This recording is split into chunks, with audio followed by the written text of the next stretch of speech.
Guys, I want to teach you a technique that's going to position you to have a lot of success when you sit down with your prospects. How would you like a technique that your prospects would actually be eager to hear what you have to say? In fact, they'd almost be begging you to tell them. How'd you like a technique that they would almost be ready to say yes and enroll even before the presentation begins? Well, that's this technique. I created a technique called the 3-step setup, and those who are using it are seeing a dramatic difference in their business. I'm going to give you the 3 steps, and then I'm going to give you the verbiage for each of the 3 steps, and it'll set you up to begin to practice it. And I encourage you, use this technique every single time you show this idea to anyone. The 3 steps are: 1, why; number 2, big deal, all in; and number 3, don't care. Why, big deal, all in, and don't care. Let's go through them one at a time. The first thing you're going to do is you're going to share with them why you're doing this. So let's pretend that you and I are sitting at coffee and I was about to show this to you. I would say, hey, thanks a lot for coming to coffee with me. Listen, I've got something huge I want to share with you.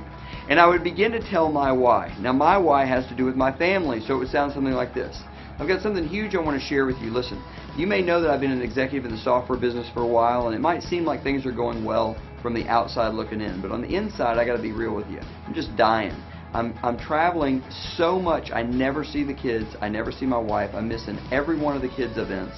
And all these passions that I know I'm supposed to pursue, I got absolutely no time for them. And I'm just seeing, divorce headed my way. I'm seeing my kids being adults, and it's like the cats in the cradle deal. It's just not good. And I've just been praying for something, and I just found it.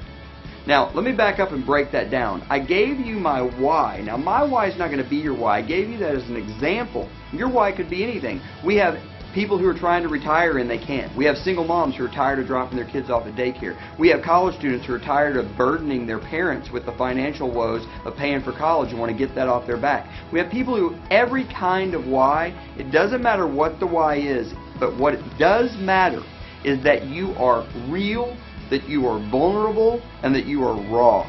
The more emotionally gripping your why can be, the better.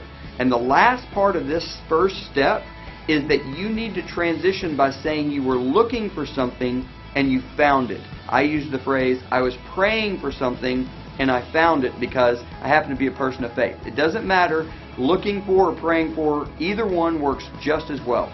But what we're doing is we're creating a problem in the mind of the listener. Here's my big problem. I was looking for an answer and I found it. That's step 1. Step 2 is going to be big deal, all in. So the way that would sound is this. You've just said, man, I was looking for something and I just found it. Now this thing I just found, it is a huge deal. It's going all over the world. It's a viral social phenomenon, and I've done all the research, and let me tell you, this is my ticket. I am all in. All we said there, guys, is that it's big. We gave them a little reference to how big it is. We want them to know that this is not some small-time thing. This is truly happening all over the globe. Hundreds of thousands of people are getting involved. Now, we're not saying all that. We're just inferring it by telling them how big it is. And we've told them we've done the research and decided to put our chips all the way in, using the poker metaphor. So we're going to say it's a big deal. We've done the research, and we're all in. The last step is don't care. And here's how that would sound. You've just said, and listen, I've decided I'm putting my chips all in. I am all about it. Now, here's the thing.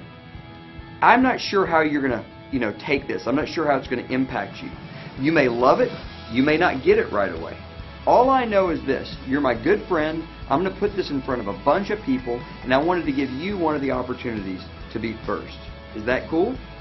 So all we said there is, listen, we don't know how they're going to take it. We don't know how it's going to strike them. They may love it. They may not get it right away.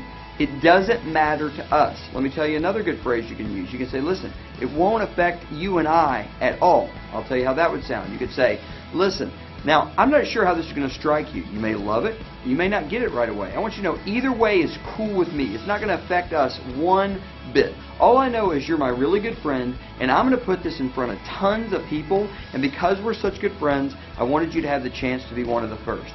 Is that cool? That's what the don't care step sounds like. We basically take it away from them. We tell them it's not going to affect us either way, and at the end we say to them, I just wanted you to have the chance to be one of the first. Is that cool? They always say yes. Guys, if you will use this little 3-step setup before every presentation, I don't care if it's a video in a coffee shop or a giant live event, it will dramatically improve your results.